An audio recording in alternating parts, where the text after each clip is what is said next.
오른편에 염소는 왼편에 두리라라고 말씀이 나옵니다. 이때 인자가 자기 영광으로 모든 천사와 함께 올 때란 것은 예수님 다시 오실 때를 얘기하는 겁니다. 그때는 왕 중 왕으로 오십니다. 근데 이제 예수님이 처음 오셨을 때는 이 작은 자로 오셨지만 이제 다시 오실 때는 왕 중 왕으로 오신다 이 말입니다. 그죠? 네. 우리가 예수님의 생애 가운데서 작은 자로 일하신 것처럼 우리도 새해에는 작은 자로 우리가 스스로 생각해야 될 것 같습니다. 그죠? 양은 오른편에 염소는 왼편에 두리라 이렇게 말씀하셨는데 이 양과 염소의 습성에 대해서 조금 우리가 알고 해야 될 것 같아요. 그죠? 좀 우스갯소리로 양이라는 것은 좀 양아치 습성이 있다 이런 것도 포함이 됩니다. 양아치. 그게 무슨 얘기냐면 이 양이라는 놈이 말입니다. 한여름에는 서로 딱딱 붙어가지고 잠을 자고 한겨울에는 뚝뚝 떨어져서 잠을 잔답니다. 그 이유가 뭐냐 했더니 참으로 가관입니다. 여름에는 다른 양들이 시원하게 자는 게 싫어서 딱딱 붙어서 자고 겨울에는 따뜻하게 자는 게 싫어서 또 서로 떨어져서 잔대요. 그게 무슨 얘기냐면 우리의 인생도 이런 분들이 계시죠. 죽어도 남 잘 되는 꼴을 못 보는 그런 사람들이 있습니다. 그죠? 저도 사실은 사촌이 못 살면 배 아픈 사람이에요. 그죠? 내가 손해볼지언정 너 잘 되는 거 절대 못 본다 이런 생각 가지고 있으면 안 된다 이 말씀입니다. 그게 양아치 습성입니다. 양은 사실 똑똑한 건지 멍청한 건지 잘 모르겠어요. 저도 양이라는 동물이 참 특이한 동물이에요. 양은 한 번 본 사람 얼굴을 기억한답니다. 그리고 그 사람의 감정 상태를 구별한답니다. 그 사람 표정 중에서. 그래서 요한복음 10장 3절에 양은 목자를 알고 목자는 양을 안대요. 그때는 참 똑똑해 보여요. 그죠? 그러나 이놈의 양이 또 멍청한 짓을 하는 게 뭐냐면 양은 앞에 가는 양을 따라가는 습성이 있어요. 그래서 앞에 가는 양이 잘못 구덩이에 빠져도 자기도 그 구덩이로 빠진대요. 그만큼 또 멍청하대요. 이게 헷갈리죠. 그죠? 근데 옛날에 이스라엘 민족들은 양을 칠 때 반드시 염소를 섞어서 친대요. 양 보통 제가 안 키워봐서 잘 모르겠는데 3마리랑 염소 1마리를 섞어서 키운답니다. 그 이유가 뭐냐 봤더니 참 기가 막혀요. 이 양이란 것은 참 호기심이 많은 짐승이에요. 잘 가다가도 뜬금없이 이탈하는 경우가 있어요. 1마리가. 그런 경우도 있어요. 근데 사실은 근본적으로는 목자의 뒤만 졸졸졸졸 따라가는 습성이 있어요. 목자의 뒤만 졸졸졸졸 따라다니는 습성이 있다. 또한 이 공간에 대한 인지력이 부족해가지고 적이 달려와도 너무 겁에 질려가지고 벌써 주저앉는데요. 도망가지를 못하고 그런 습성이 있어요. 자기에게 다가오는 위협을 전혀 인식 못하는 그런 특성을 가지고 있어요. 그런데 염소는 뭐냐면 양은 목자지를 졸졸졸 따라다니는데 염소는 목자 앞에서 간대요. 혼자 개별적으로 다니다가 씨가 낭떠러져 떨어져서 죽기도 하고 그래서 광야에 보면은 양의 뼈보다도 염소의 뼈가 훨씬 많대요. 왜? 지 멋대로 행동하니까. 목자가 또 때리면 달려든대요. 볼로 치받는데요. 그게 염소의 특성이랍니다. 근데 왜 이스라엘 민족들이 양 3마리랑 염소 1마리를 같이 섞어서 키우느냐 하면은 광야는 아주 척박한 땅입니다. 비도 별로 안 오고 그렇기 때문에 풀이 자라면은 풀이 한정되어 있기 때문에 이 염소는 풀을 먹을 때 완전히 자란 이파리만 딱딱딱 이렇게 곱게 뜯어 먹는데요. 근데 이놈의 양이라는 놈은 또 멍청한 짓을 하네. 뿌리까지 다 캐먹어. 작은 거까지 다 주워 먹으니까 이래서는 안 되겠다 해서 염소를 먼저 앞세우면 염소가 뜯어 먹는 거 보고 양은 따라하는 습성이 있으니까 자기도 그렇게 먹는데요. 그래서 양과 염소를 섞어 키운답니다.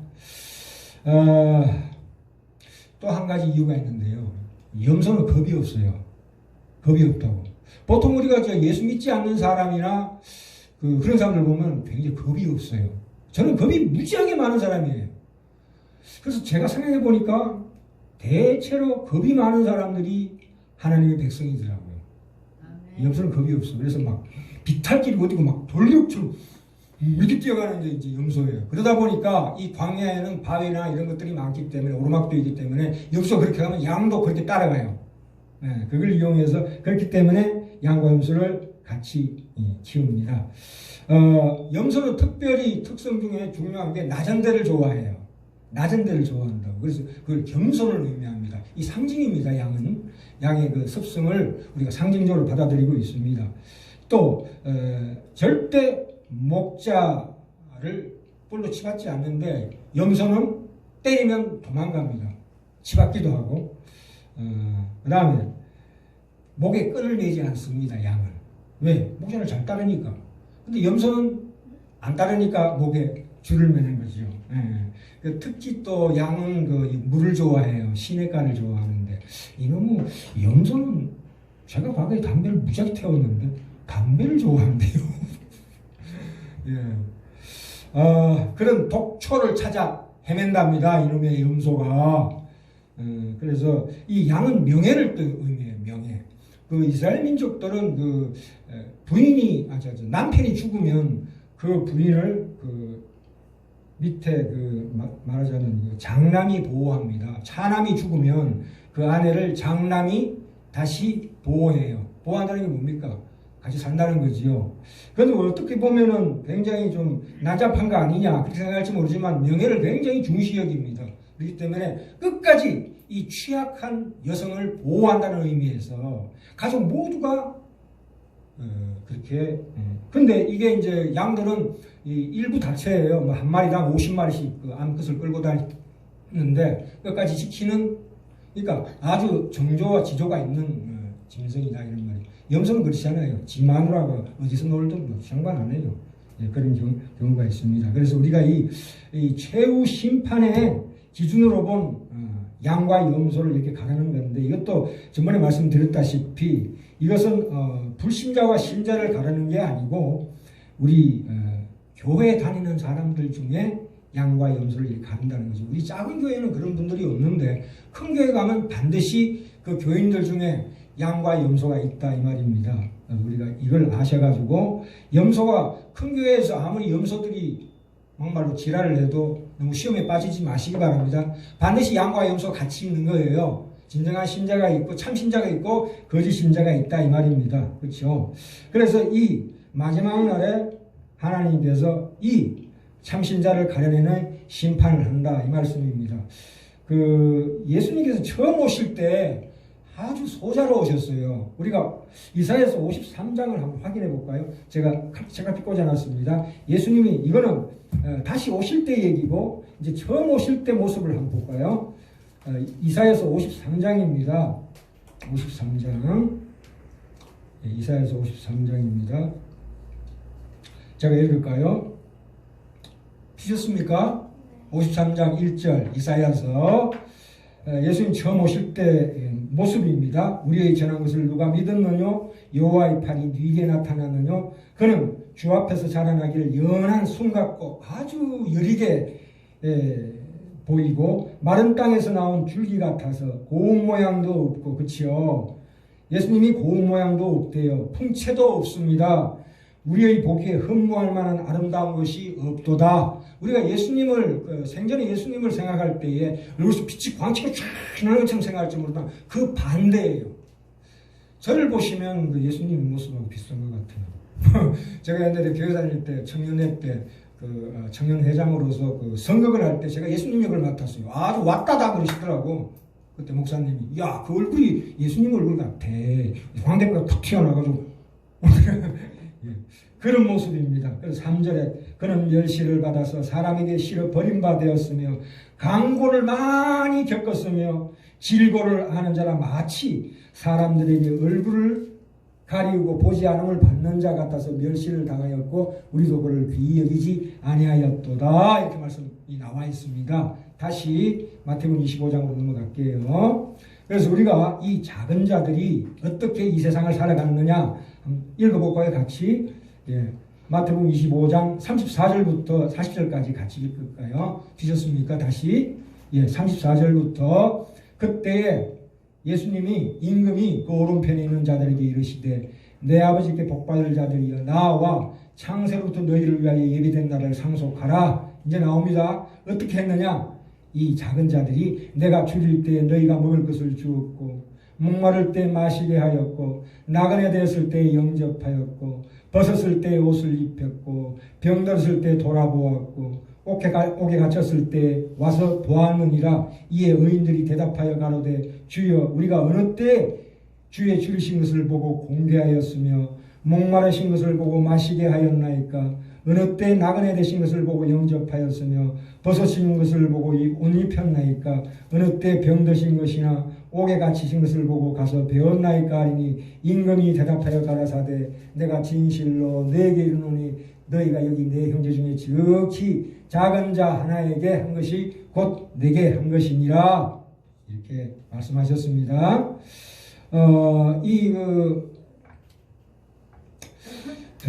우리가 참다운 신앙이라는 것은 이 25장 전체가 다 이 참다운 신앙에 대해서 말씀하고 있습니다. 25장 1절부터 이렇게 쭉 보시면은 거기 깨어 있으라. 그러니까 신랑을 기다리다가 모두 졸며 잠든 열처녀 비유에서 이 깨어 있음은 이 신랑이 오기를 기다리면서 등을 가졌다는 그 등을 얘기하는 게 아니라 등 속에 기름을 가졌느냐 안 가졌느냐를 판별하신다는 얘기입니다. 그렇죠?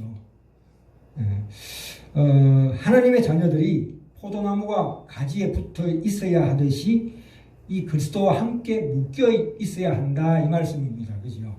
예. 그 요한복음 15장에도 나오죠. 나는 참 포도나무요 내 아버지는 농부라. 나는 포도나무요 너희는 가지니 저가 내 안에 내가 저 안에 있으면 이 사람은 과실을 많이 맺나니 나를 떠나서는 너희가 아무것도 할 수가 없다 이겁니다. 예수님하고 붙어 있으라 이 말씀입니다. 그렇죠? 예. 보셔요. 이게 너희가 여기 내 형제 중에 지극히 작은 자 하나에게 한 것이 곧 내게 한 것이니라. 그죠? 작은 자에게 한 것이 내게 한 것이니라. 하나님은 우리가 볼 수가 없습니다. 보면 죽습니다. 지금 현재. 근데 그 하나님이 어떤 모습으로 우리에게 다가왔냐 하면 내 주변의 작은 자 속에서 우리를 향해서 오십니다. 항상 그렇게 오십니다. 하나님. 그렇죠? 그것이 내 아내일 수도 있고 내 남편일 수도 있고 내 주변의 작은 소자일 수도 있어요. 길 잃어 헤매는 어린 양, 사망으로 가는 길로 가는 그 어린 양들을 내가 바라봐야 합니다. 그를 위해서 우리가 살아야 합니다. 그렇죠? 이 마태복음 25장의 작은 자라는 것은 뭐냐면 우리 영혼들이 십자가를 통과해야 된다는 얘기예요. 자기 희생이 있어야 된다 이 말입니다. 새해에는 자기 희생, 자기 십자가를 지는 자로 살아야 한다. 왜요? 우리가 작은 자라는 것은 가치가 작다는 뜻이 아니에요. 우리 가치는 너무 큽니다. 하나님의 이 영광과 큰 우리에게 보상이 주어집니다. 저 천국에서는 영원한 천국. 그러나 우리는 어차피 예수 그리스도의 몸된 각 지체예요. 지체는 작은 거지요. 그래서 우리가 작은 자로 표현이 되고 있는 것입니다. 우리 몸의 각 부분이기 때문에 주 안에 있는 모든 형제자매들은 예수 몸된 모든 지체예요. 그렇죠? 그렇기 때문에 작은 자라 하는 겁니다. 이게 신앙의 핵심입니다. 그래서 하나님 예수 그리스도 몸의 지체로서 자기의 위치를 잘 알아야 합니다. 그래서 우리는 서로 높고 낮음의 경쟁을 하지 않습니다. 우열이 경쟁을 하지 않습니다. 그렇죠? 이 신자 개개인, 그렇죠? 우리 교회라는 것은 저분이 잘못하면은 그것이 어떻게 됩니까? 그분의 잘못으로 끝나지 않고 몸이 잘못되는 거지요. 그렇죠? 저분이 주 안에 있는 형제 한 분이 타락하면 그 타락의 결과가 누구한테 온다고요? 내한테 와요. 내가 왜 시련과 고통을 당하느냐 했을 때 내 주변의 작은 자, 예수 안에 있는 형제들이 실패하고 타락했기 때문에 내가 그 고통을 받는 겁니다. 그렇죠? 그렇지 않습니까? 전 제 몸으로 봤을 때 그런 관점을 가지고 있어야 돼요. 우리의 구원이라는 것이 단순히 내 한 사람만 천국 가는 것이 아닙니다.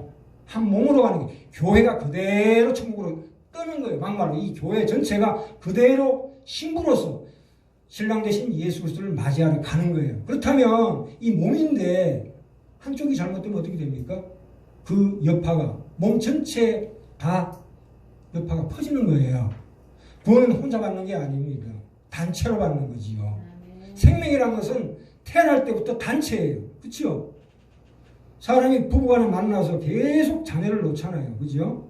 그래서 하나의 큰 단체가 되는 거지요. 생명의 특징이 그거예요.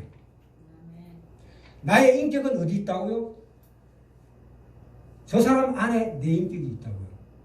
나 혼자 인격을 닦는 것은 그것은 도사지 예수도 안에 있는 백성이라고 볼 수가 없습니다. 나의 인격은 어디 있는 거라고요? 내 속에 있는 게 아니고 상대편 속에 있다고요. 그렇죠? 부부간에 나의 인격은 어디 있다고요? 아내에게 있고 아내의 인격은 남편 속에 있어요. 그래서 그것이 서로 만나야지만이 내 속의 인격이 참으로 제대로 형성이 되는 거예요. 그래서 하나님은 우리를 부부처럼 또 가정을 한 단위로 보십니다. 구원의 단위가 한 가정이에요. 그렇죠? 그래서 또한 교회로 볼 수도 있어요. 그래서 이 구원이라고 얘기했을 때 구원 속에 담겨진 내용이 뭐냐 했을 때 우리를 어떻게 만들어서 천국으로 인도하셨느냐 하는 하나님의 그 뜻을 알아야 합니다. 그래서 여기 보시죠. 영생은 곧 유일하신 참 하나님과 그가 보내신 예수 그리스도를 아는 것이에요. 아는 것입니다. 네. 자, 이러한 하나님의 뜻을 우리가 아는 것이 영생입니다. 네. 지금 제가 말씀드린 그 내용을 내가 그렇구나. 구원은 나 혼자 받는 게 아니구나 하는 것을 아는 것이 뭐라고요? 영생이에요. 네. 지금 내가 영생을 누리고 있어요. 그것을 안다면. 그렇죠? 네.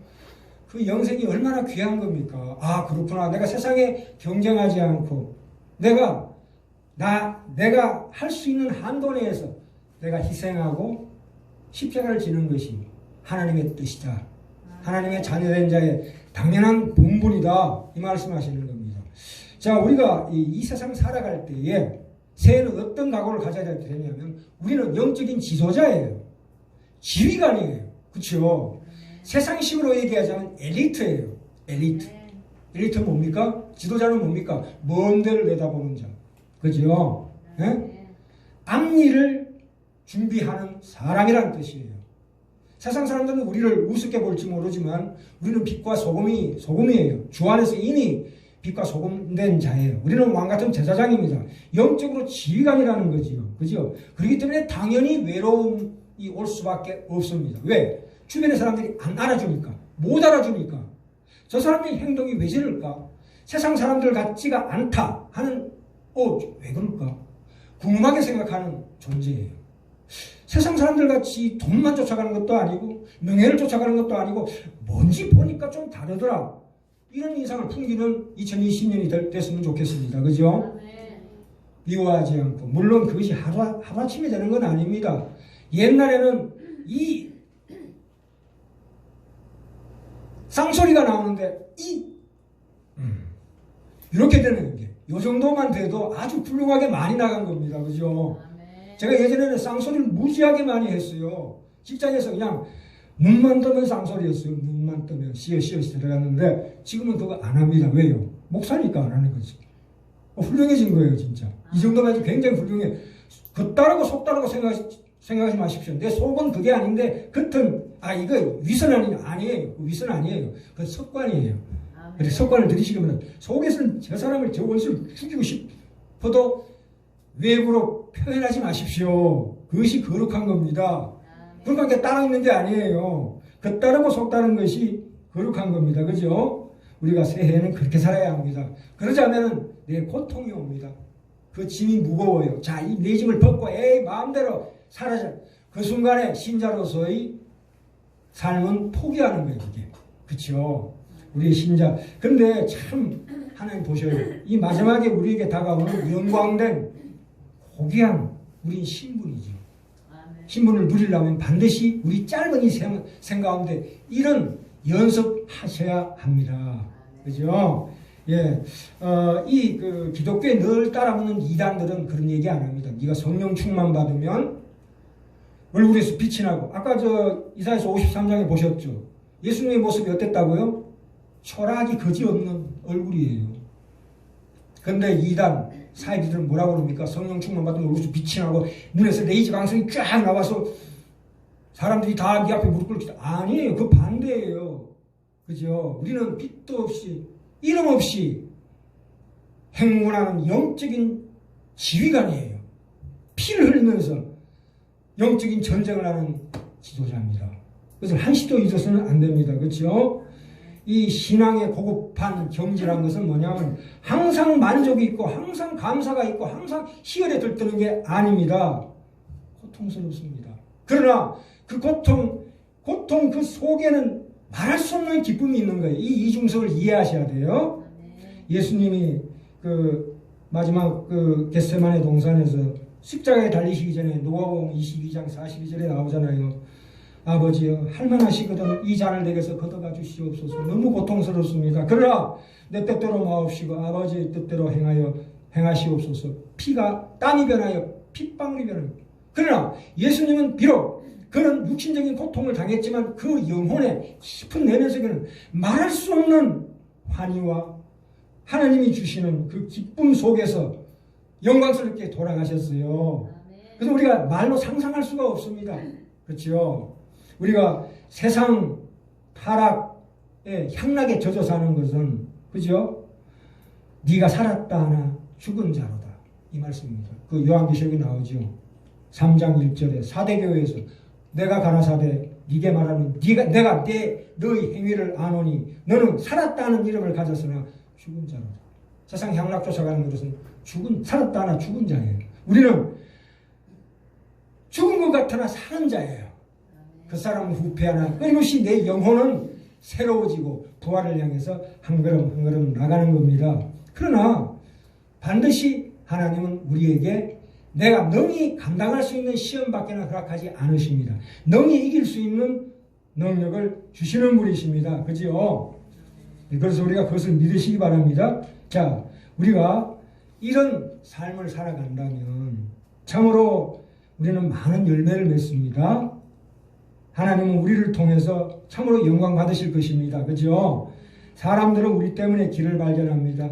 우리 때문에 빛을 봅니다. 우리를 인도하시는 하나님의 손길을 만나게 될 것입니다. 이것이 성령이 우리에게 요구하는 신자된 짐입니다.